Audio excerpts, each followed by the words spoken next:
hi te khapi tungkah to na loket te hi e ni khat ni chang ning liang taka i tuan tuan ding hi e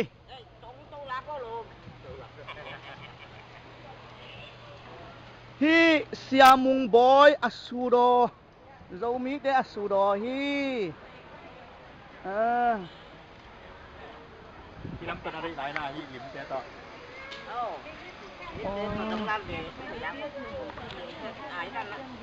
khapi tungkah to chiang hi dan puan te kisil hi dan puan te khapi tungkah to chiang ina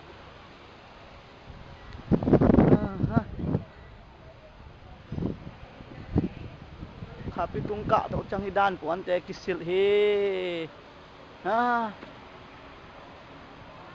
hi teเป็นkhapi tung aka to khin ngam te hi hiเป็นเบลเซียมงำเตhiเป็นกาดานางำเตhiเป็นเดนมาร์กงำเตกะโตhiเป็นเปียนติดงำเตhiเป็นซามานีงำเตhiเป็นอิตาลีเตกะโตขินสเตญี่ปุ่นเตเนเธอร์แลนด์เตกะโตมาซาติงhiนอร์เวย์เตhi รัสเซียเตกะโตสเปนเตสวีเดนเตะกะโตเตฮีสวิตเซอร์แลนด์เตะกะโตเตยูไนเต็ดอังกฤษเตะกะโตเตยูเอสเตะกะโตมาสเปนเตฮียูเอสเตนขับไปตรงอากาศโตนา Space Center John F Kennedy Space ที่ฮี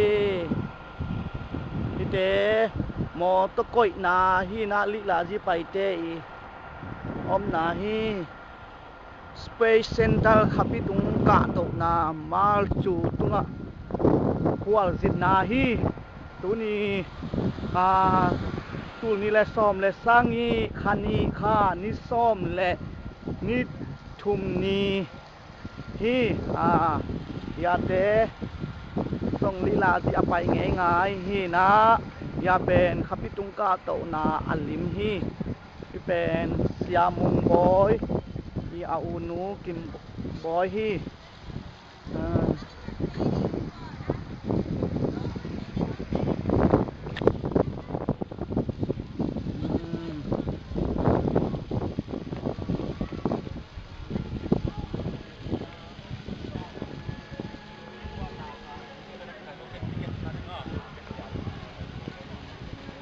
เสียมุงบอยฮีนะKhapi tungkah to khapi tungkah to hitae apa ipa hitae apa pa hitae lao pa Alright, we're going to start all over again. We're going to bump the top again right there. Cái nào luôn chứ?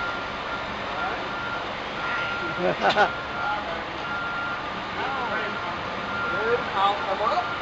Close this up. Right in there. Drop the finger out. Good. Up right up. There we go. Excellent. Thank you. That's a little soft right there.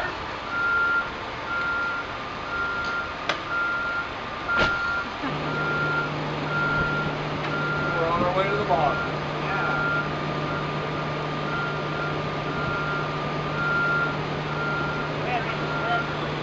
That's true. The easiest way, they'll have you, she'll take care of you. You just ask her. We'll get you inside ASAP. My pleasure. You guys have a wonderful day. Okay. Enjoy your visit with us. Thank you. On our journey to Mars. For the first time since the end of the Apollo program, which took us to the moon, NASA is taking steps to send astronauts into deep space with the new Orion exploration vehicle. We have the first spacecraft in history able to transport crews to destinations further than we've ever gone before, including Mars. As capable as Apollo was, the longest round-trip mission to the moon was only 12 days. Orion can sustain a crew of 4 up to 21 days, and when coupled with a habitability module, will allow us to undertake human missions to Mars which will require close to a 2-year round trip.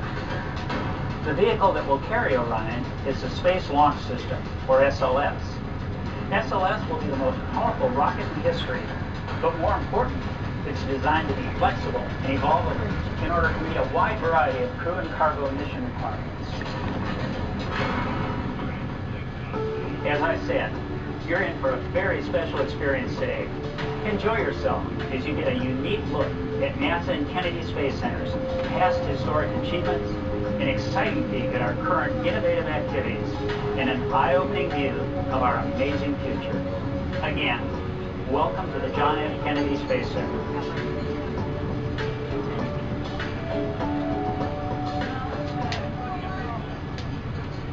So the year was 1962. Following the end of the Apollo program, Pad 39A was the site that launched Skylab, the first U.S. space station to orbit the Earth, on May 14, 1973. Skylab provided America's initial experience with long-duration spaceflight. During 1973 and 1974, 3 Skylab crews were launched on missions of 28, 59, and 84 days. The first space shuttle mission was launched from here on April 12, 1981. Over a period of 30 years, there were a total of 135 shuttle missions. 82 lifted off from this launch pad. The reusable space shuttle system transformed the way we operate in space. The space shuttle launched dozens of communication satellites, as well as robotic spacecraft on groundbreaking missions to Venus, Jupiter, and Saturn. Not only did the shuttle deploy the Hubble Space Telescope in 1990, but it conducted 5 repair and upgrade missions that enabled the Hubble to literally rewrite astronomy textbooks. The Space Shuttle program ultimately assured its place in history with the complex on-orbit assembly of the International Space Station, the ISS. The shuttle made 37 flights to construct the station, which is larger than an American football field and can be seen at night orbiting Earth with the naked eye. This unique scientific platform allows researchers from all over the world to work on innovative experiments and help to enable NASA's long-term human exploration plans. Now, this is a visual aid. Remember, And will launching crews to the International Space Station as part of NASA's Commercial Crew Program. Another commercial provider to support NASA's crew transportation is Boeing. They named their capsule the CST-100.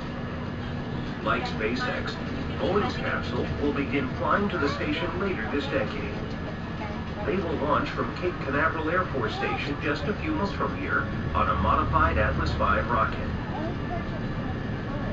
With private industry stepping up to support low Earth orbit missions to the ISS, NASA can focus more heavily on deep space exploration, which you will learn about at Launchpad 39B. Pad to 39A for the Apollo Saturn V rocket. Pad B was also updated for the Space Shuttle program. 53 shuttle missions launched from this pad, including 12 missions to help construct or resupply the space station. Today, the pad is being modified for the Space Launch System, or SLS. It will be used for NASA's deep space missions beyond Earth orbit, including the capture of an asteroid and, eventually, human exploration of Mars. 3 600-foot-tall masts were built near the pad to provide lightning protection to the vehicles prior to launch. Both the fixed service structure and rotating service structure that were built for the shuttle have been removed, making it more flexible and able to support many different launch vehicles. Below the pad is a 4-story facility that houses the infrastructure needed for launch, including power, hydraulics, and water. Several miles of outdated wiring and cables have been removed and replaced with high-speed fiber optics. The first SLS mission carrying a crew aboard the Orion spacecraft is set to launch on a 3-week trip to orbit the moon to demonstrate the capabilities necessary for NASA to conduct an asteroid retrieval mission. SLS vehicles will evolve to support human deep space missions, in addition to robotic missions and astronomical observatories. In the past, such missions have been limited by the size and capabilities of existing rockets. The SLS payload carrier is large enough to hold 9 school buses. And for NASA's missions to the outer planets, its larger propulsion systems would enable more direct trajectories, reducing mission travel time and increasing actual mission time by years. Previous spacecraft have had to make multiple gravity assist maneuvers around the inner planets to reach the velocity needed, costing valuable time. We explore to gain knowledge, to push the boundaries of possibility, and to reveal the unknown. We seek to discover, to find answers here on Earth and in space. Was Mars once an Earth-like planet with water and an atmosphere? What happened? Can the same thing happen here on Earth? What about asteroids? Is there something we can do to prevent a big one from colliding with Earth? We can go to Mars in our lifetime and answer some of humanity's fundamental questions about life beyond Earth. Robots are doing great work exploring our solar system, but eventually, we want to be able to put a person on the ground.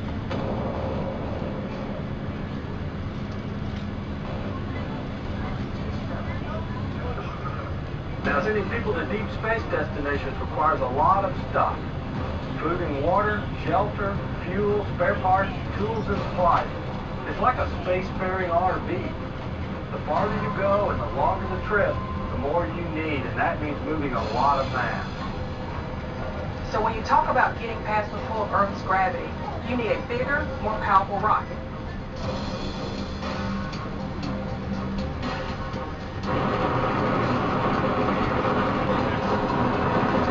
The Space Launch System is an all-new heavy-lift rocket that uses a combination of proven hardware and technology to make it more affordable.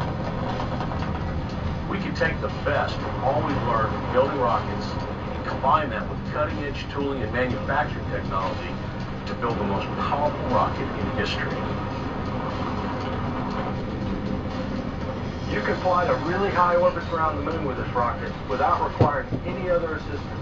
But when we add an upper stage, we'll have an even bigger capacity. The larger evolved version of SLS can carry a habitat, larger solar arrays, additional propulsion, you name it. It's really a versatile rocket.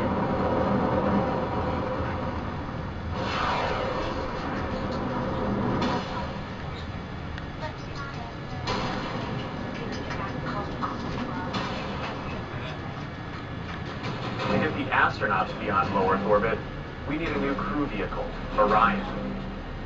The Orion spacecraft is a conical shape, like Apollo was. But it's actually larger than Apollo, and is capable of taking people farther into space than ever before. We can protect the crew of 4 for up to 21 days, and carry food, air, water, supplies, all the things the crew will need. Orion is the most advanced and versatile spacecraft ever made. It uses state-of-the-art technology, materials, and design processes based on more than 50 years of research and technology development. The first crewed flight of Orion and the Space Launch System will be a flight around the moon during Exploration Mission 2. A crew of astronauts will launch on SLS, fly several orbits around the Earth, then perform a translunar injection, which will send them on a path from Earth orbit towards the moon.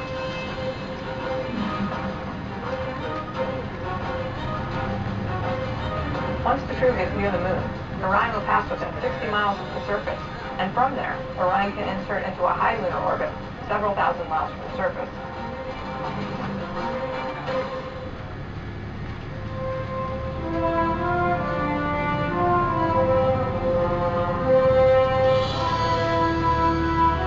The tools, the knowledge, and the experience that we have at our disposal today come from nearly 50 years of space exploration and ultimately benefit lives here on Earth. Who knows what will come out of the scientific knowledge, discovery, and economic opportunities that result from deep space exploration? We just hit the tip of the iceberg in terms of human exploration. Now we need to explore deep space.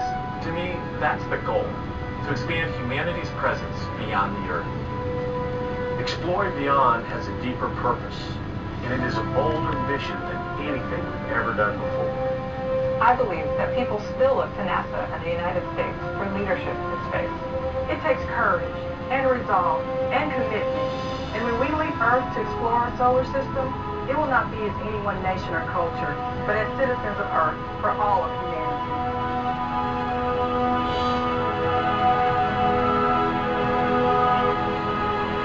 To be like them. They had courage, imagination, and no problem ever stood in their way for long. You know, in the end, when we actually did send men into space, it turned out that those were exactly the qualities it took.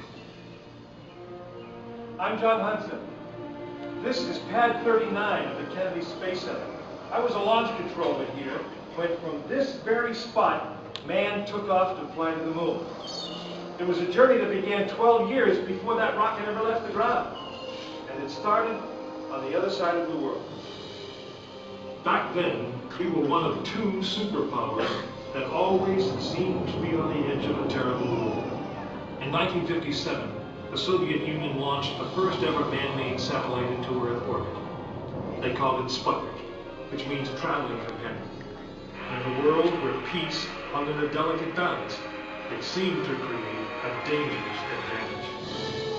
Every ham radio operator in America could hear it beeping.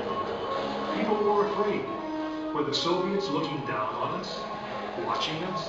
If they could make a satellite pass over our cities, could they do the same with a bomb? Our own space program kicked into high gear, and less than 2 months later, we were ready to launch our own satellite.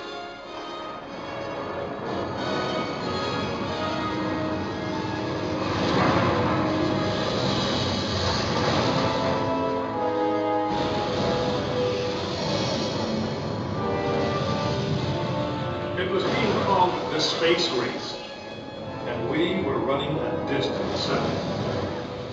In 1961, we fell even further behind.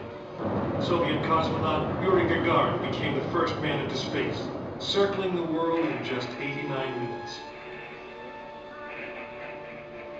We had our own astronauts, and they were eager and ready to take the big ride.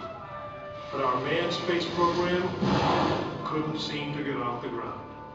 We stuck with it, and on May 5th, 1961, things finally started going right. Astronaut Alan Shepard took his ship Freedom 7 6.5 miles into space. America had its first space hero. Just a few days later, our space program received a new challenge. But this one did not come from the Soviet Union. It came from our young president. In one inspiring moment, he changed the mission. From one based in fear of the present to one of hope for the future. But why, some say, the moon? Why choose this as our goal? And they may well ask, why climb the highest mountain? Why, 35 years ago, fly the Atlantic? Why does Rice play Texas? We choose to go to the moon. We choose to go to the moon.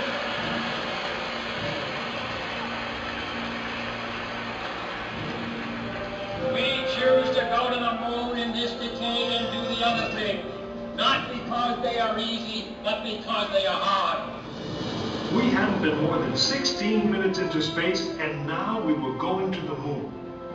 We would have to design a rocket the size of a 36-story office building, put it together with the precision of a microscope, and accelerate it to the speed of a bullet.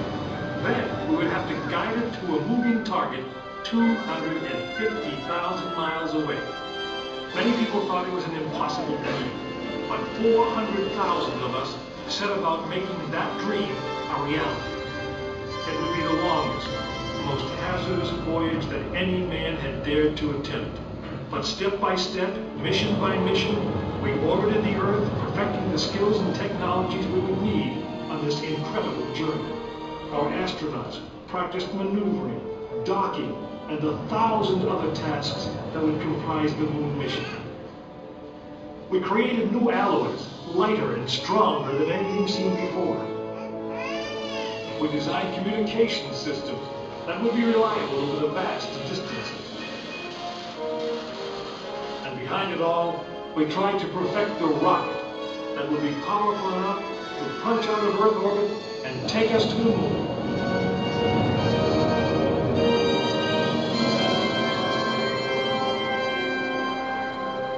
One day, however, the dream of flying to the moon almost slipped away. It was January 27th, 1967.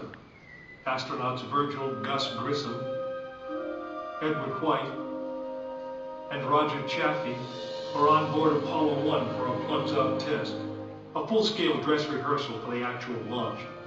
Suddenly it happened. There was a fire in the capsule. 3 men whose lives had been in our hands were lost. Surely the opening vistas of space promise high costs and hardships, as well as high reward. But this country of the United States was not built by those who waited and rested and wished to look behind them. After Apollo 1, some thought we'd failed, and that the moon was out of our reach. But we owed it to those men to learn from their sacrifice and to carry on. We started taking the Apollo vehicle apart, piece by piece. Was the design flawed? Had safety been compromised? Tough questions.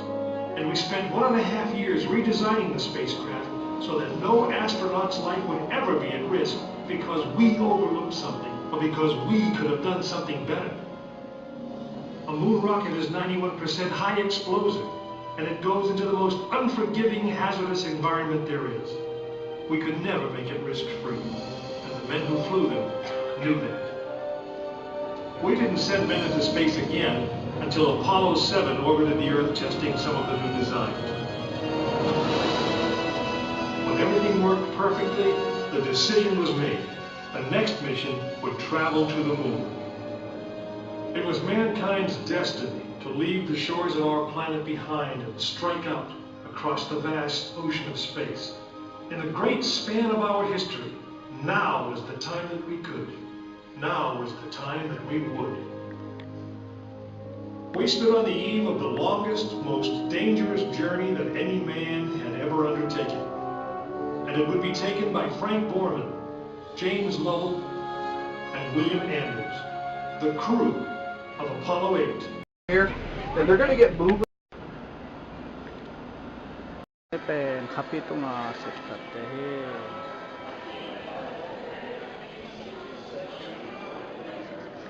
tungkah tohna loket piye hi Amerika ten abol masak pen penu aka to masak na pen penu loket pi